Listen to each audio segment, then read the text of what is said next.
이제 252페이지에 252쪽. 자, 252페이지 대부 비율이 있습니다. 이도 매년 시험 나오죠. 대부 비율. 론 투 밸류. 영어로 공부하는 게 편하다 이랬습니다. 론 투 밸류. 아파트 10억짜리를 8억을 6억을 빌렸습니다. 6억 대부. 이걸 이제 론 나누기를 투 밸류 이렇게 영어에서는 론 투 밸류, 론 투 밸류 이렇게 보죠. 론 투 밸류. 밸류 자산 가치 10억 분의 6억이다. 그러면 대부 비율이 몇 프로? 10억 분의 6억은 60%죠. 그럼 지분 비율은 몇 프로다? 여기에 지분이 얼마지 이게? 이 같기 때문에 대변, 차변, 회계학에서는 대차 평균 이게 회계 등식이라는데요. 같기 때문에 4기죠 4. 그래서 눈빛 속도대로 계산형이 눈빛 속도대로 생각 속도로 풀리게 되어 있습니다. 공식을 안 하면 T 원리로 돌려버리면 그렇게 됩니다. 그래서 금방 고득점이 돼요. 학교로부터 먼저 풀어도 된다 그랬습니다. 시간 전략형이 많기 때문에 계산 그리밍이 시간 전략으로 되면 학교는 금방 다 풀어요. 다 풀고 2, 3년 전에 한 후배가 그대로 쭉 해서 단박에 동차학교였는데 그 친구가 나중에 계산형 다른 사람 가르쳐줘도 학교는 2개 틀린 거 다 맞췄어요. 옛날 같으면 거의 수석 점수야.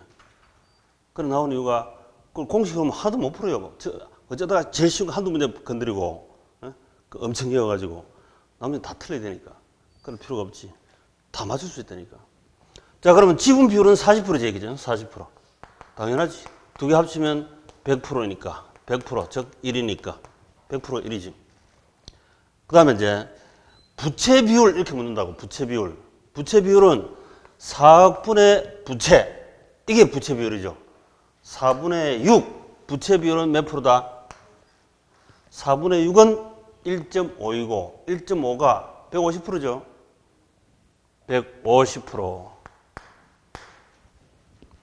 피자 150% 먹었다 이 말은 한 개 반 먹었다 이 말이지. 한 개가 100%니까. 1이 100%니까. 자, LTV 공식을 외울 필요 없이 자동으로 되는 거고, 이거 LTV 이걸 우리말로 읽을 때는 이것도 5개, 6개 출제를 해요. 여러 개 있다. 여러 개. 그대로 자산 가치 대비 대부액 비율 이렇게도 출제를 했고, 또 이걸 돈을 빌리는 입장, 돈 빌리는 입장에서는 담보 잡고 돈을 빌리죠. 이걸 담보 비율이다. 이렇게 하고, 돈 빌려주는 은행 입장에서는 당연히 저당권 설정, 물건 잡고 대부, 채권 빌려주기 때문에 저당대부다. 이렇게도 출제했고, 둘이 모아놓고는 돈 빌린 사람과 돈 빌려주는 은행하고 둘이 모아놓고는 자금융통이니까 융자 비율 이렇게도 출제했고, 또 민법에서는 담보가치 인정비율, 얘가 최우선 순위 뭐 이런 게 있죠. 최우선 변제, 민법 공부할 때 그런 거 빼고 이렇게 빼고 해서 담보가치 인정비율 이렇게도 출제했고요. 이 다 실제 시험 출제한 거예요. 또 이거 이 말로 어떻게 기억해? 말로 어떻게 기억해? 그냥 LTV 하면 되지. 근데 그런 요놈들이 출제할 때 괄호해가지고 론 투 밸류 이렇게 영어로 준다니까. 때론 영어가 편하고 때론 한자가 편하고 그렇습니다. 일반적으로 보편적으로 한글이 편하지만 영어가 때론 한자가 편할 때도 있습니다.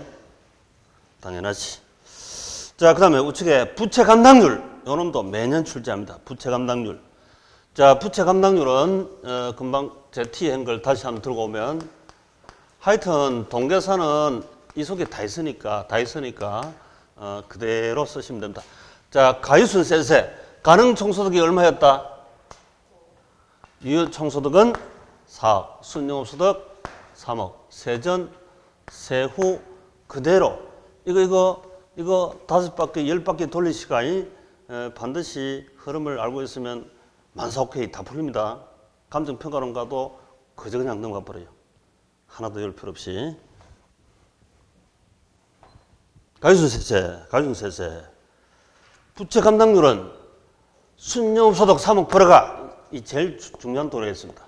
이거 벌어가지고 일단 벌어가지고 그 다음에 부채 서비스가 1억 갚았죠. 3억에서 1억 빼니까 세전 현금 흐름이 2억이었지.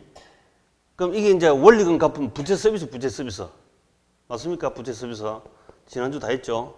자, 그러면 3억을 벌어가지고 원리금 몇 배 감당 능력이 있다? 3억 가지고 1억을 몇 배 감당 능력이 있습니까? 3배지, 3배. 부채 감당 능력 비율입니다. 순영업 소득으로 부채 서비스 감당 능력 비율이 3배다. 이걸 보고 부채 감당률이다. 이렇게 해요. 부채 감당률. 예? 부채 감당률. 우리 막 모든 사업이 다 그래요. 내가 치킨집을 해가, 치킨집 해가지고 자산 투자해가지고 영업 수익, 영업 외수익, 영업 비용, 영업 외비용 빼고 남는 돈이죠. 순영업 소득 가지고 그 다음에 은행에 빚 갚고 나머지 내 돈 아닙니까? 무슨 사업으로 마찬가지니까. 그래서 순영업 소득 가지고 빚 갚는 겁니다. 이거는 이제 부동산 임대업에서도요. 이번에 이제 뭐 ROI 카드 이런 게 나온대 앞으로. 요즘은 공실이 많잖아요. 공실이 많으니까 옛날처럼 담보대출만 안 되는 기라 이제. 벌어가지고 이자를 몇 배, 1.25배 이상 감당할 수 있으면 빌려줄게. 그렇지 않으면 안 빌려준다. 이런 식으로 이제 내부 규정을 정합니다. 금융기관마다. 앞으로 그래야 됩니다. 앞으로. 임대가 잘 되면 이자 감당 능력이 뛰어나겠죠.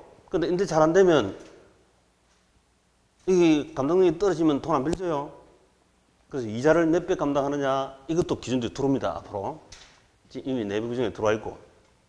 일반 기업도 똑같아. 일반 기업도 영업이익 벌어가지고 이자 비용을 감당 못하면 두세 번 못하면 경매 넘어갈 수도 있고 또 이걸 보고 좀비 기업이다. 이렇게 하지. 좀비 기업. 좀비 기업 식별 기준이기도 합니다. 이게 부채 감당률. 부채 감당 능력이 없으면 좀비가 되는 거예요. 좀비가. 좀비 건물이 된다니까. 부동산이 이 30억이 멀쩡하게 있어도 야, 이 사람 오나 보고 부자네 이런 소리 막 소리 하면 안 돼. 이면 눈에 보이는 거 말고 눈에 안 보이는 게 중요하다. 눈에 보이는 게 중요하다. 눈에 안 보이는 게 훨씬 중요하다니까. 돈이든 사람이든 간에.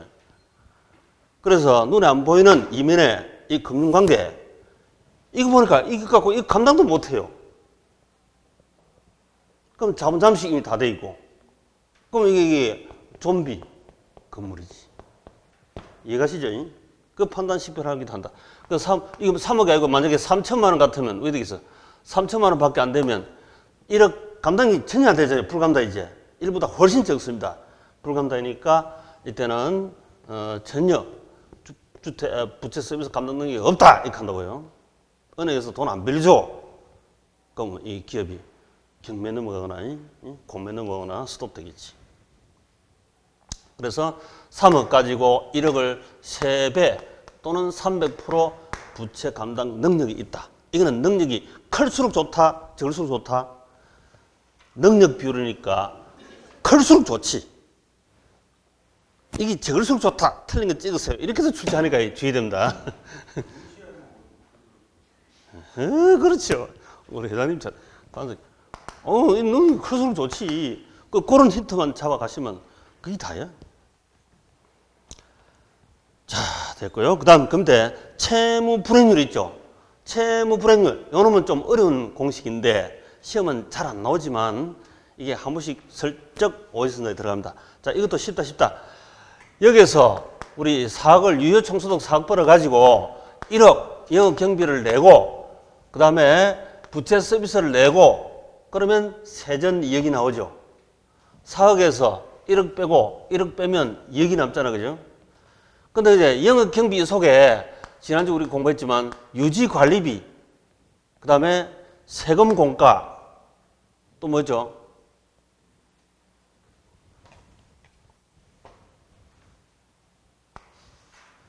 건물 손해보험료, 이 생각납니까? 요즘 선거철이죠. 유세하는 사람들, 유세 손님들이 왔다 갔다 하지. 악수한다고. 유세손. 유지관리비, 세금 공과, 재산세 대표로.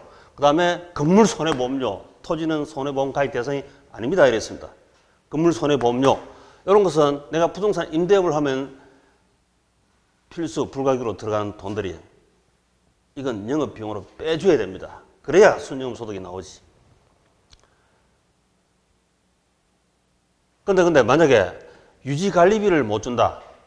사람도 있고 임금비를 못 주가 노동청에 끌려다니고 또 영업경비 광고를 못 줘가지고 광고에서는 호상 독촉이 오고 또 전기료, 가스료 이거 안 내가지고 가스 끊긴다, 전기 끊는다 이런 독촉을 받고 이렇게 하면 큰일 나지. 이게 채무불이행 되잖아요. 이게 다 채무불이행이라. 세금 안 내면 공매 넘어간다 하고 경무장이 날라와 있고 보험료를 안 내갖고 아이고 이거 보험 불타도 모르겠습니다. 이렇게 하면 채무불이행 되는 거지. 그러다가 부채 서비스 원리금도 못 갚으면 이것도 채무불이행이라. 부채 서비스, 부채란 용어보다는 채무불이행이 조금 더 넓은 개념이라. 넓은. 요게 부채인데 요걸 못 갚아도 채무불이행이 되잖아. 그죠? 부채뿐만 아니라 부채보다 좀 넓은 개념이다 이 말이지. 영업경비도 못 주면 채무불이행이 됩니다. 그러면 영업경비 주고 원리금 부채 서비스 원리금 갚는 돈은 이게 아니고 순영소득이 아니고 유효총소득이잖아요. 유효총소득. 사업 벌어가지고 영업경비 지출하고 그 다음에 원리금 갚고 이래 되죠. 그러니까 유효총소득 4억분의 영업경비 더하기 부채 서비스 이게 공식이지.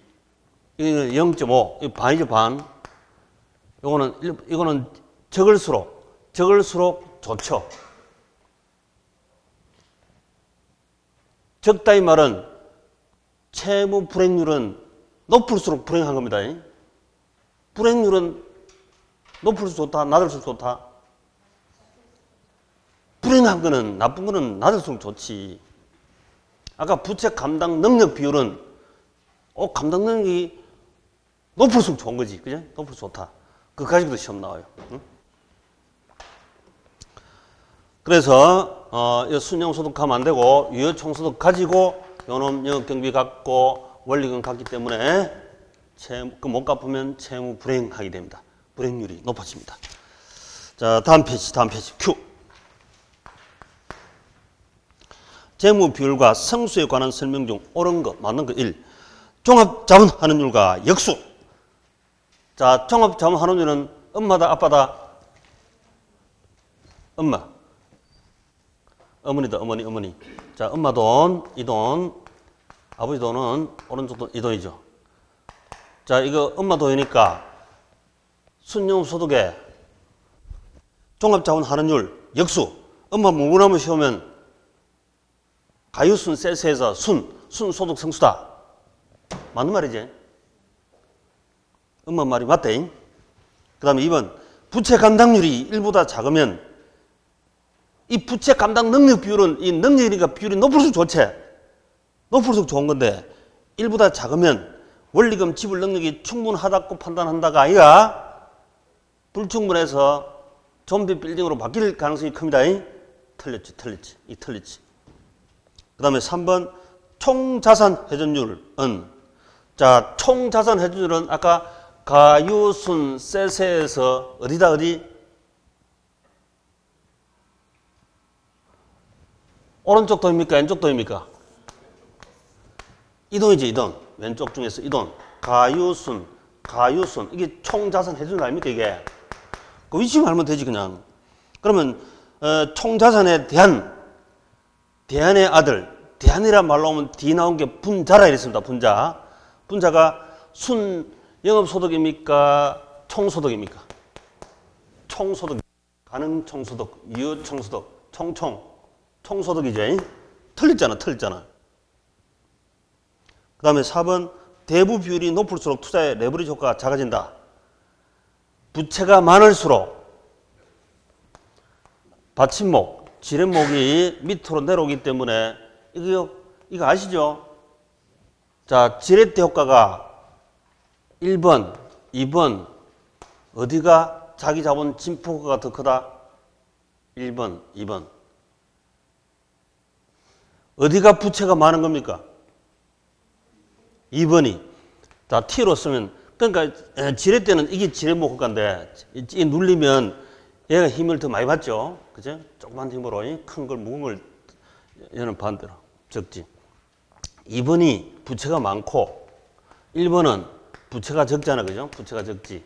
그 부채 많은 기업이 주가 변동폭이 크다 이랬죠. 부채 적은 기업은 적고. 자, 이것도 반드시 알아두셔야 됩니다. 시험 잘 나옵니다. 틀렸습니다. 5번 채무 불이익률. 불이익률은 낮을수록 좋잖아요. 근데 순영업소득을 가지고 영업경비 부채 서비스를 갚습니까? 계산 구조를 한번 봅시다. 순영업소득 가지고 순영업소득 자체는 영업경비를 뺀 순 나온 건데 거꾸로 지급한다. 이 말도 안 되는 소리지. 유효총소득 가지고 영업경비를 지급하고 원리금을 갚는 거지. 이거 당연한 거 아닙니까? 다 당연한 겁니다. 이게 가유순세세 이게 자체도 시험 잘 나오지만 이 계산형으로도 시험 잘 나오고 반드시 나오지. 막 두세 문제 간평론까지 거치면 여러 문제 걸쳐가 시험 나와요. 이게 말로도 출제하는 게 더 어려운데 말로 출제하든 공식으로 출제하든 다 갖다 집어넣으면 여기 벗어날 수가 없잖아요. 그죠? 여기에 벗어난 게 무슨 돈이 있어? 세상 전체 아무도 없는데. 그렇게 하시면 계산형을 쉽게 할 수 있다. 자, 그 다음에 이제 우측에 회수기간법과 회계적 익률법.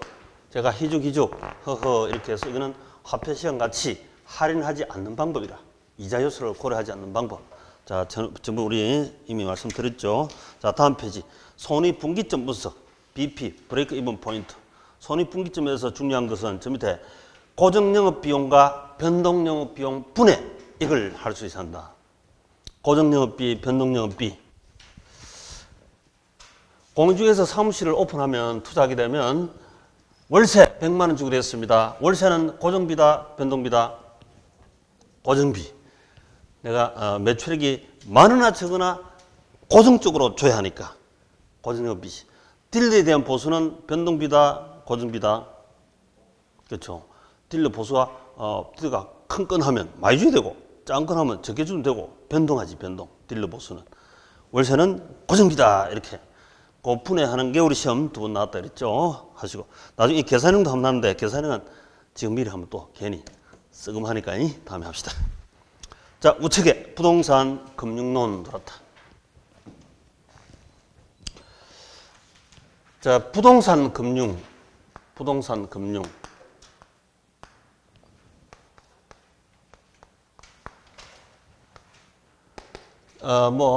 이거는 이미 다 아시죠? 자금융통. 자금을 융통한다.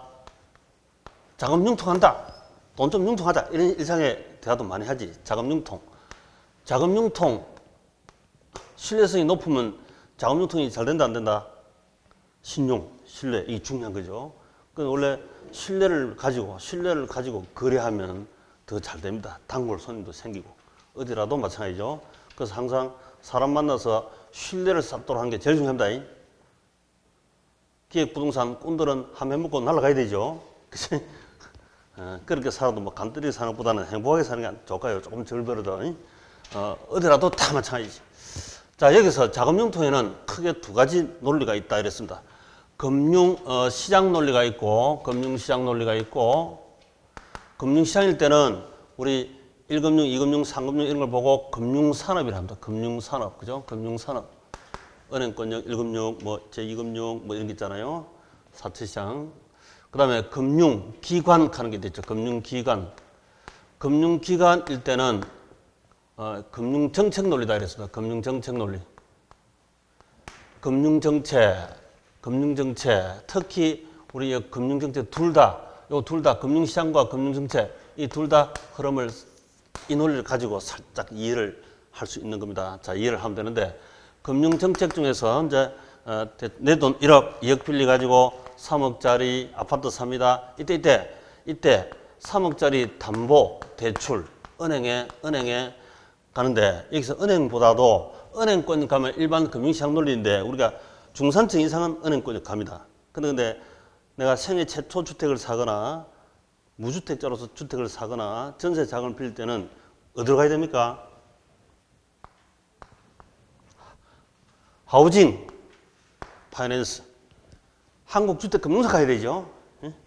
코리아 하우징 파이낸스 코퍼레이션, 줄여서 HF란다. HF란다. 주택금융공사로 갑니다. 주택금융공사. 주택금융공사 우리 시험 잘 나오니까 친해야 합니다. 친해야 합니다. 이건 이제 담보 잡고 이렇게 대부 2억을 빌려줬습니다.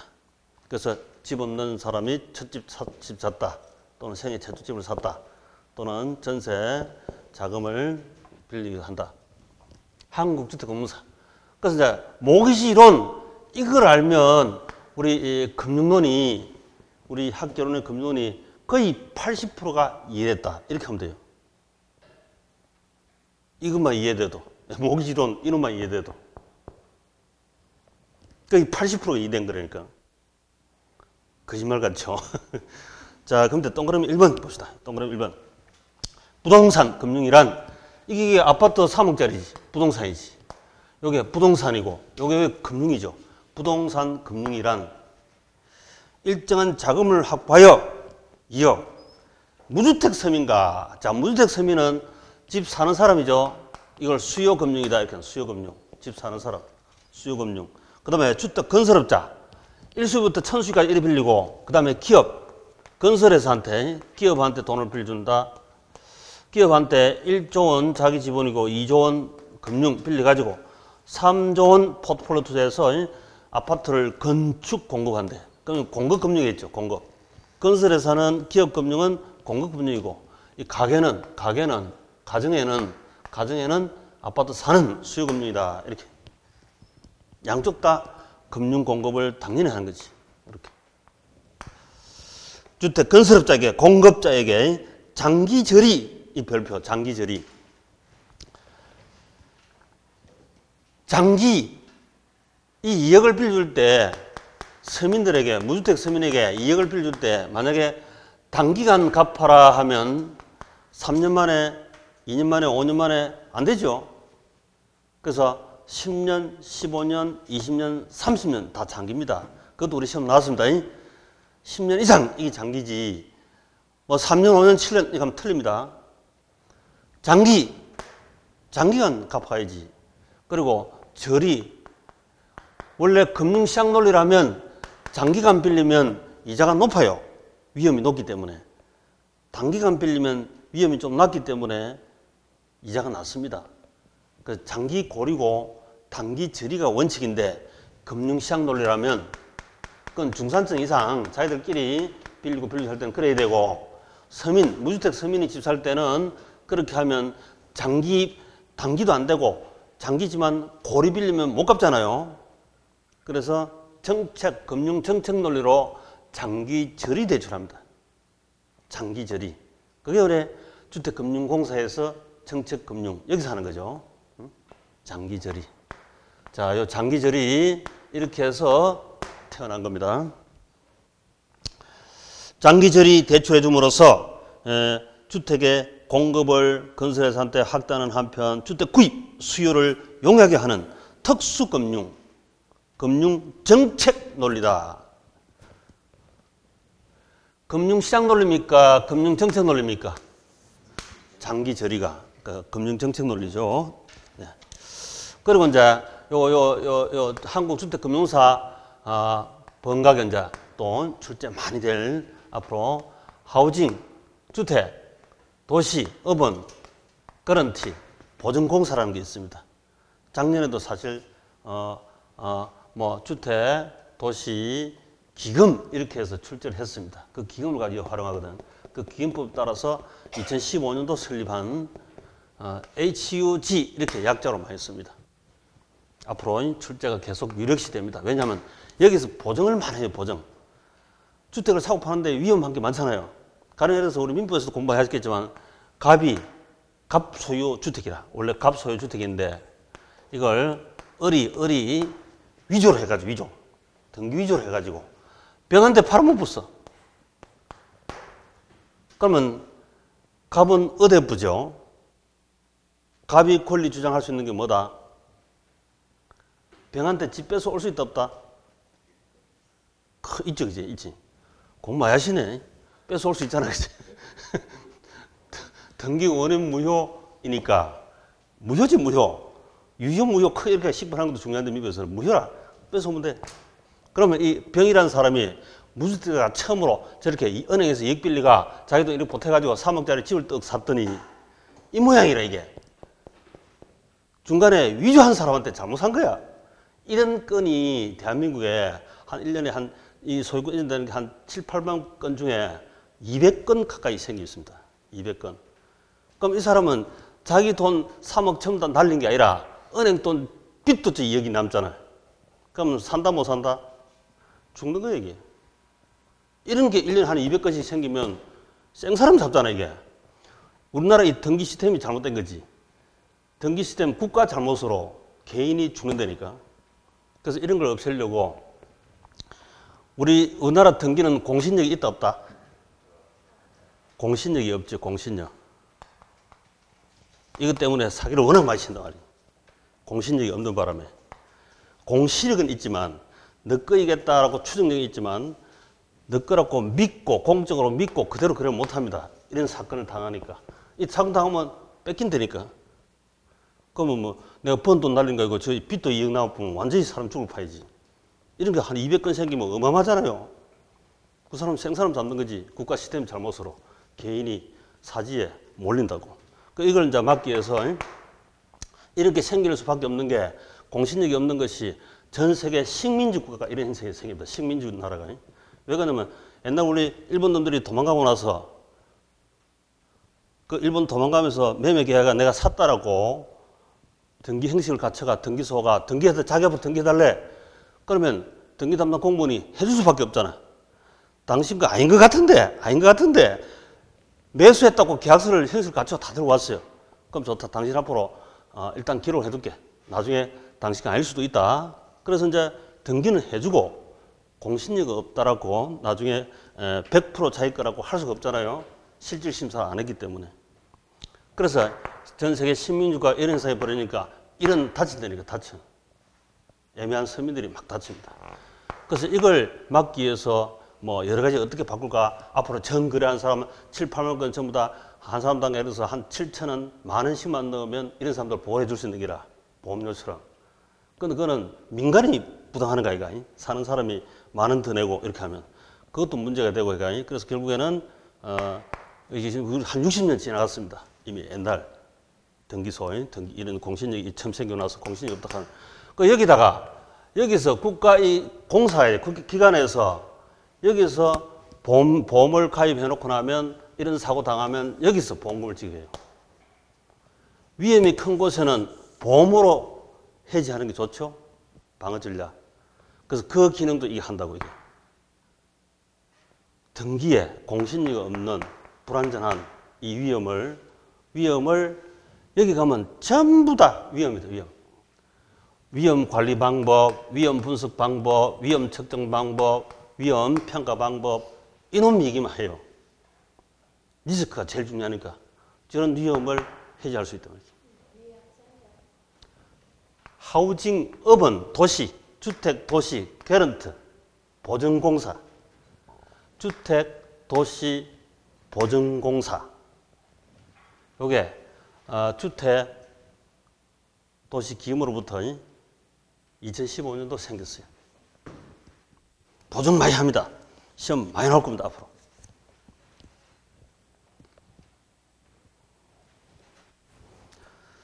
자, 그 다음 한 장 넘기시가 부동산 금융의 기능. 그러면 이 금융, 당장 쫓겨는 여기 금융인데 이 금융들이 하는 일이 뭐냐, 이런 얘기야. 금융들이 하는 일이. 주택 거래 활성화입니다. 돈 잘 빌려주니까 이게 사기 쉽지. 장기절이 대출해주니까 얼마나 더 사기 쉽지.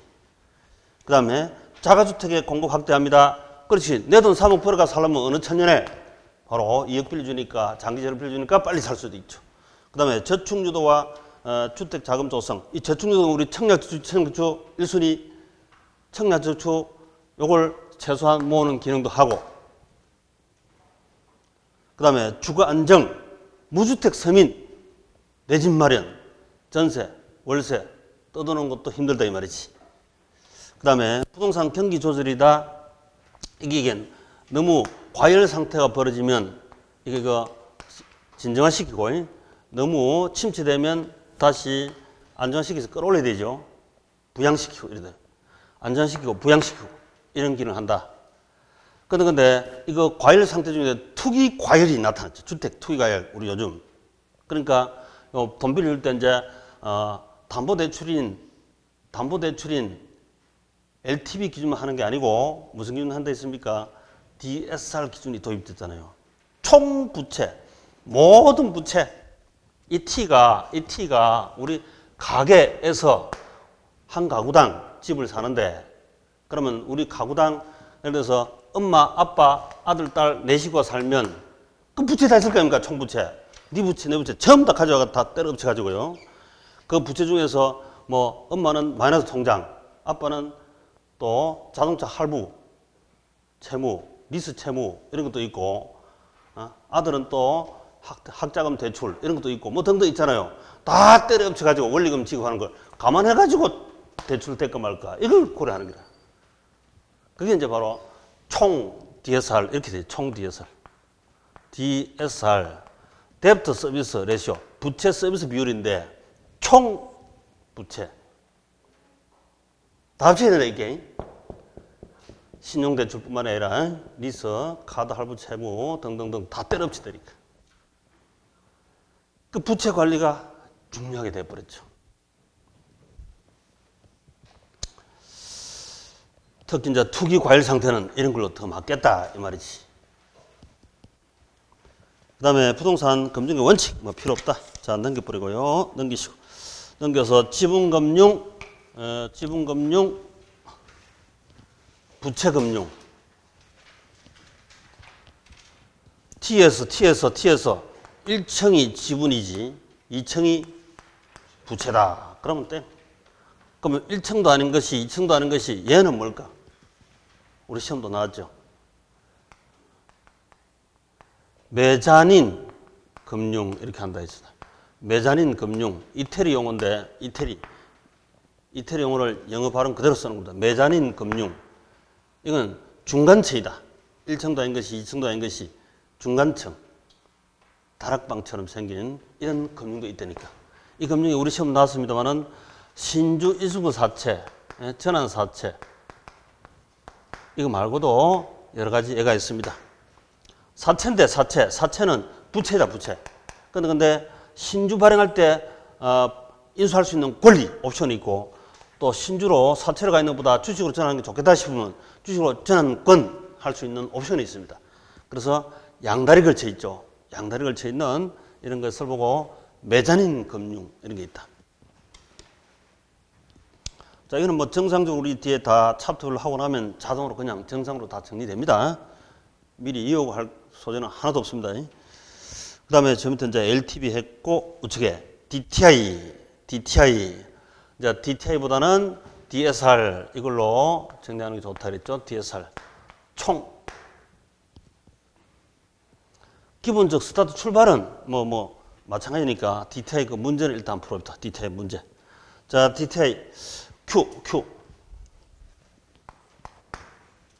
주택담보대출, 주담대, 희망하는 A 소유, 주택 시장가치가 3억 원이고, 연봉이 5천만 원이 다른 부채가 없다면 이렇게 시험 나왔지만, 이제 다른 부채 있는 걸로 시험 나올 수 있겠죠. 그치?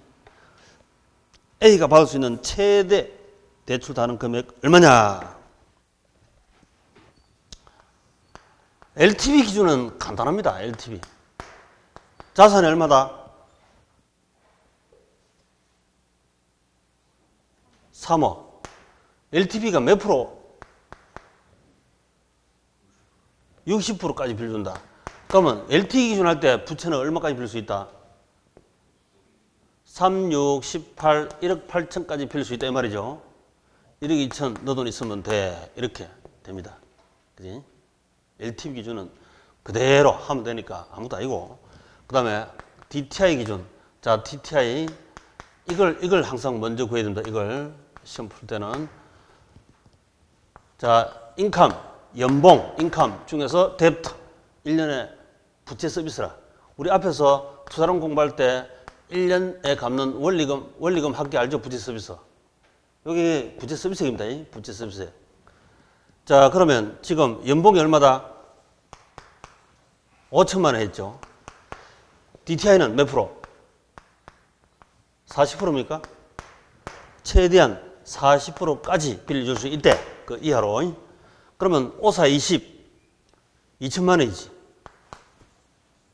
그 1년 내에 5천 벌어가지고 빚 갚는데 원리 갚는데 2천 원까지 쓸 수 있다 이 말이지. 원리 갚는데. 나머지 3천 가지고 먹고 살고. 그러니까 이거 바로 그냥 꼽히면 돼. 40% 나오면 4, 5, 20, 2천 이렇게 가. 그 다음에 이제 T 부채에서 이 부채 금액 총 얼마냐. 저당 상수가 저기 보니까 0.1이라고 돼 있죠. 0.1. 저당 상수. 부채 금액 곱하기 저당 상수 하면 상수가 나옵니다. 저당 상수를 처음 하는 분은 이 상당히 썩음합니다. 그냥 적게 두시면 됩니다. 학교는 하다가 이해 안 된 건 그냥 냅둬요. 복습도 하지 말고. 복습하면 큰일 난다. 충격이 와가지고 병원에 갈 일밖에 안 생겨. 공부는 안 되고. 다른 것도 쿵덕쿵덕 하면 튕기 나와버립니다. 이해 안 되는 건 무조건 냅둬버려요. 이해되는 거면 복습하면 된다 그랬어. 저당 차익 금액 곱하기 저당 상수하면 상수. 이렇게 나온 건데. 그럼 이거 2억이지, 2억. 바로 그냥 2억 곱하기 10%가 2천만 원 아닙니까? 안 그러면 이거 곱하기를 반대로 던지면 나누기 해도 되고. 나누기 0.1. 2천만 원 나누기 10% 하면 2억이지, 2억. 2억의 10%가 2천만 원이니까. 그럼 2억까지 최대한 빌릴 수 있다. DTI 기준은 2억까지 빌릴 수 있대. LTV 기준은 1억 8천 빌릴 수 있대. 둘 다 만족하는 것은 1억 8천이 답이겠죠. 1억 8천, 1억 8천. 근데 보통 시험은 여기서 걸리도록 합니다.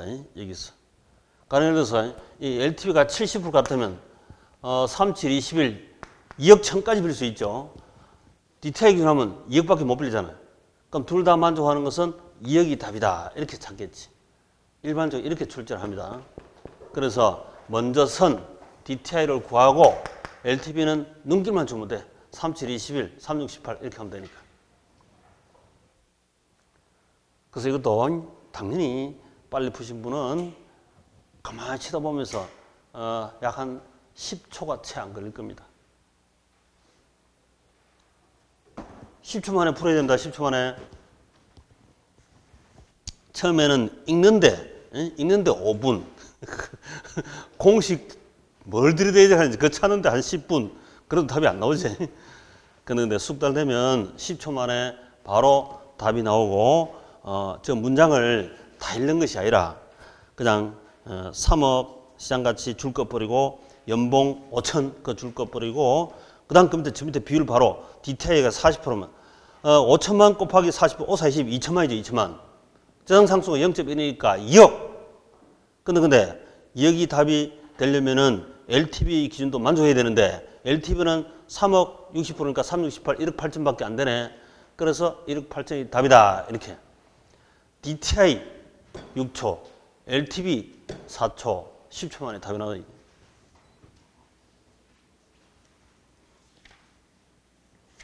그래야 고득점이 됩니다.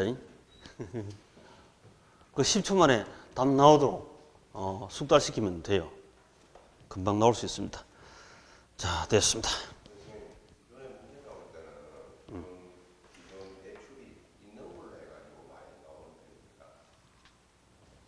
그런 문제도 나왔고, 없는 걸로, 이 문제처럼 없는 것도 나왔고, 기존 대출이 있으면, 아빠 여기 기존 대출에 인해서 예를 들어서 1,000만 원 있다.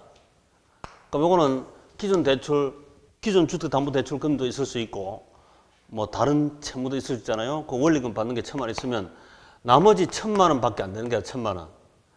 2,000만 원 총 원리금 갚는 돈인데 다른 대출 원리금 갚는 게 1,000만 원 있으면 1,000만 원 밖에 못 쓰는 거지. 그러면 여기다가 0.1 되고 그러면 1억 밖에 못 빌지.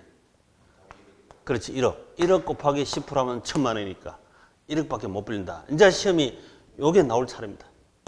맞습니다. 다른 대출 원리금 금액이 있다 하고 요게 시험 나오지.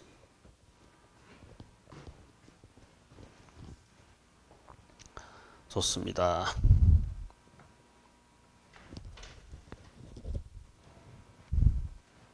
자, 우측에 이제 263페이지. 고정이자, 변동이자. 자, 고정이자, 변동이자. 자, 요 놈도 무조건 시험 나옵니다. 매년. 이자란 것은 대단히 중요한 거죠. 자, 한번 쉬었다가 다시.